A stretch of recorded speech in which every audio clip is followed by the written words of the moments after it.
Hello philosophers. In this video, I am going to summarize this whole book in easy language, but if you are new to my channel then please like the video and subscribe the channel. Without wasting the time, let's start it. In The Power of Your Subconscious Mind, Joseph Murphy explains that most people don't fully use the potential of their subconscious mind. He describes two types of people: the magnetized man, who is confident and courageous, and the demagnetized man, who is full of fear and self-doubt.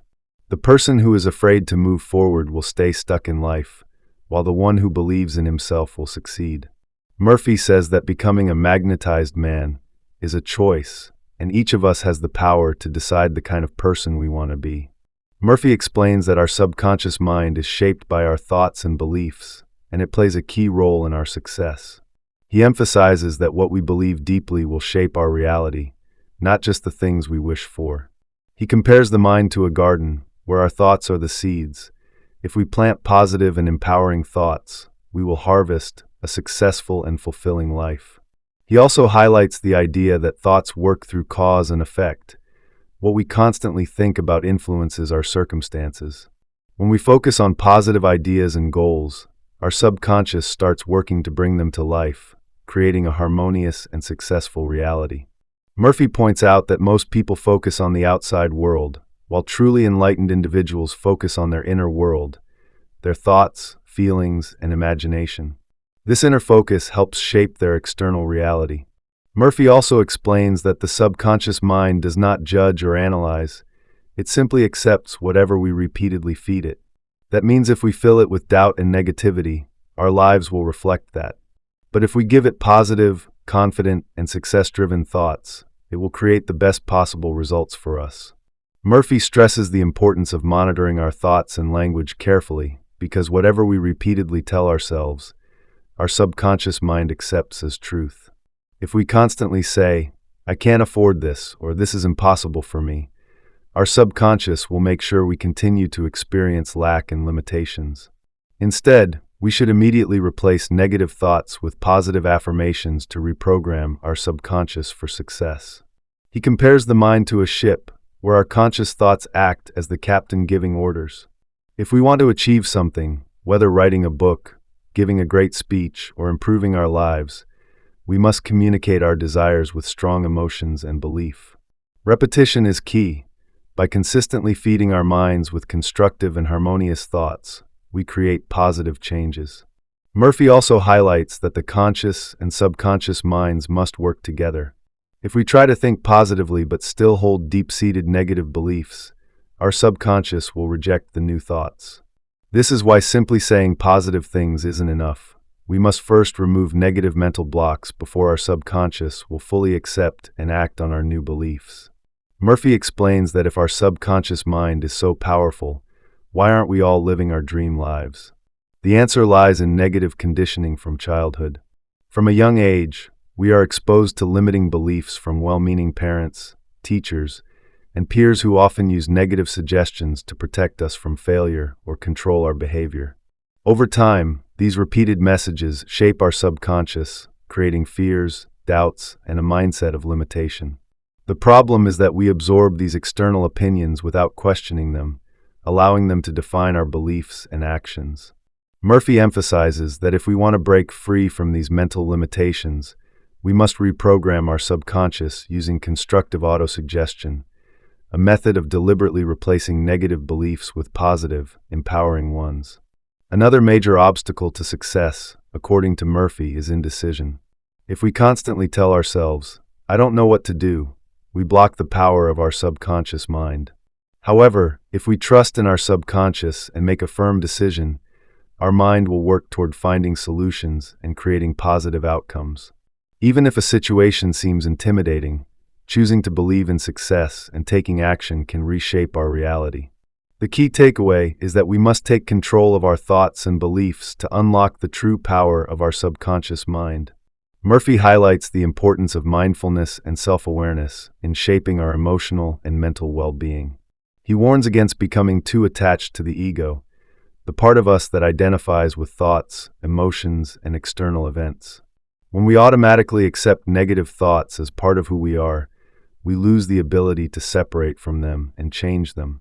He explains that many of us react to life unconsciously, allowing external events to dictate our emotions. To break this cycle, Murphy recommends self-observation, watching our thoughts and feelings without immediately identifying with them. Instead of reacting automatically, we should turn our attention inward and recognize that our thoughts and beliefs are shaped by cultural conditioning and past experiences. The key takeaway is that nothing can truly control us unless we mentally allow it. By practicing mindfulness and being aware of our thoughts, we gain the power to reshape our beliefs, break free from negativity, and create a more positive and intentional life. Murphy emphasizes that objective reality is less important than what we believe to be true. He explains that whether our beliefs are real or false, they will shape our experiences, a concept similar to Henry Ford's famous quote, "Whether you think you can or you think you can't, you're right." Our thoughts create our reality even before anything tangible happens. He compares this to hypnotic suggestion, where what we deeply believe about ourselves, life, and the universe becomes our lived experience. The key to manifesting desires is developing a strong mental expectation that what we want will happen. Murphy suggests that visualization is one of the most powerful tools for this. To create our reality, he advises forming a clear mental picture of our goal as if it is already happening. By imagining the outcome in vivid detail and feeling the emotions of success, we shift this vision from the conscious mind to the subconscious, where it begins working to bring the imagined scenario to life. Certainty and belief are essential. When we act as though our vision is already unfolding, we naturally move in that direction, making it a reality. Murphy explains that the best time to influence the subconscious mind is when we are in a drowsy, relaxed state, just before falling asleep or right after waking up. During these moments, the mind is more impressionable, and negative thoughts that usually block our desires are less active. This makes it easier to implant positive suggestions and visualize our goals effectively. He compares this state to a dreamlike condition, where effort is minimal and ideas can be absorbed more easily. This concept is similar to psychologist Mihaly Csikszentmihalyi's flow state, where a person is deeply focused and engaged in an activity without distraction or resistance. By using this relaxed state to convey clear mental images and affirmations to the subconscious, we bypass doubt and resistance, allowing our subconscious to fully accept and act on our desires. This technique helps create stronger belief and expectation, making it more likely that our goals will manifest in reality.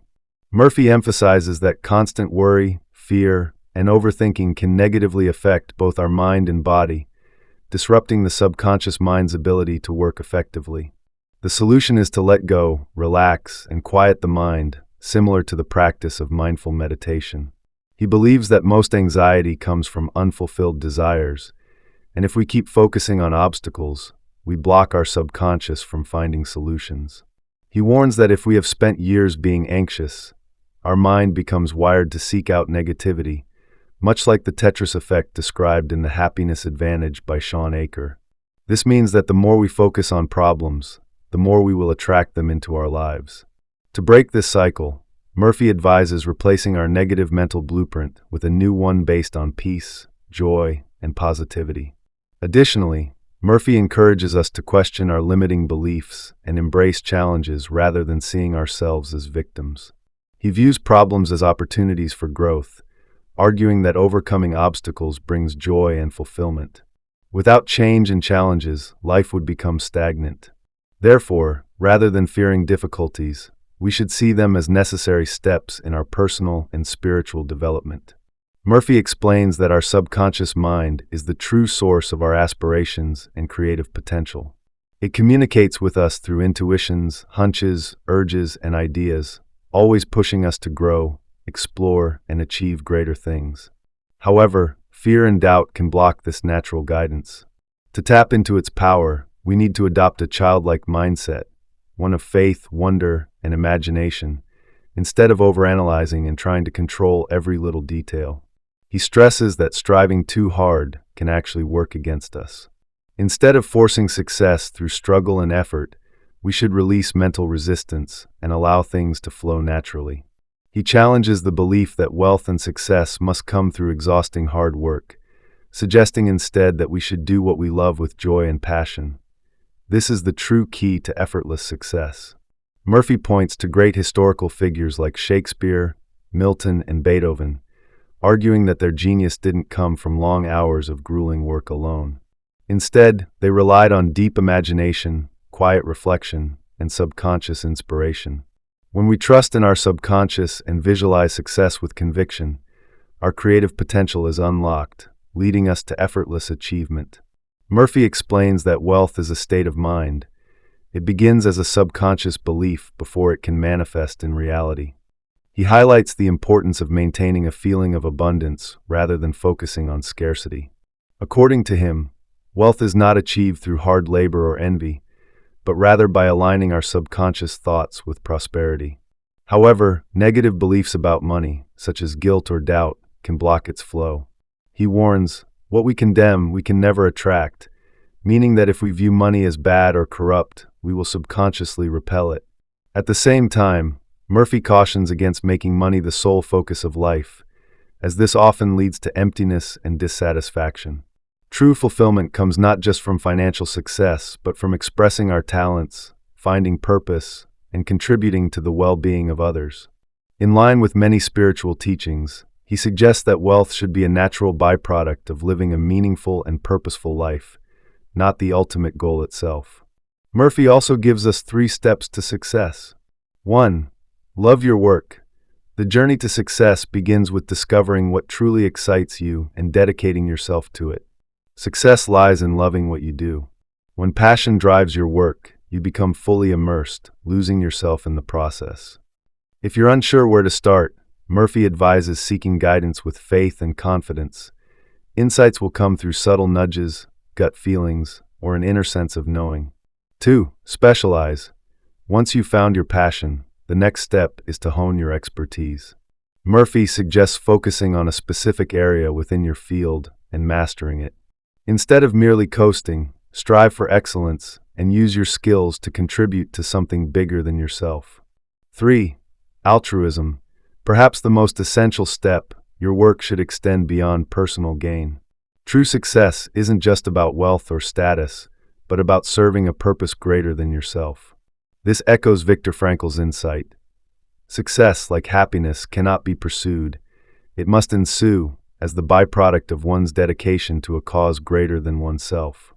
When faced with tough decisions, Murphy encourages letting go of fear and worry, as a clear mind leads to the best choices. Murphy argues that happiness is simply a state of mind, one that we can cultivate if we genuinely choose to. The problem, he suggests, is that many of us have unknowingly trained ourselves to be unhappy. There seems to be a peculiar mental habit in some people where they almost take pleasure in being miserable.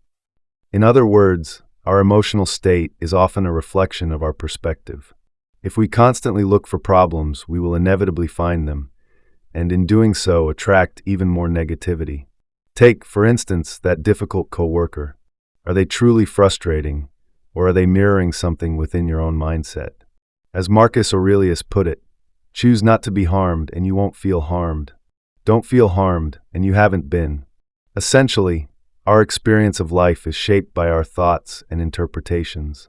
Different people can face the same situation, yet one may see it as an opportunity, while another sees it as a setback. The Stoics held a similar belief. Changing our perspective changes our reality. To shift toward a more positive existence, Murphy advises becoming mindful of our thoughts and consciously choosing to replace negative ones with uplifting, constructive ones. You want to be peaceful, happy, radiant, healthy, prosperous, and inspired. So from this moment on, refuse to engage with thoughts that pull you down. And here's the key takeaway. It is just as easy to imagine success as it is to imagine failure. The choice is ours. When we change internally, our external world follows suit. The central idea in the power of your subconscious mind is that belief shapes reality. As Paracelsus noted in the 16th century, whether the object of your belief be true or false, you will get the same results. In other words, our inner world influences our outer experience, and we must harness our imagination to shape the life we desire.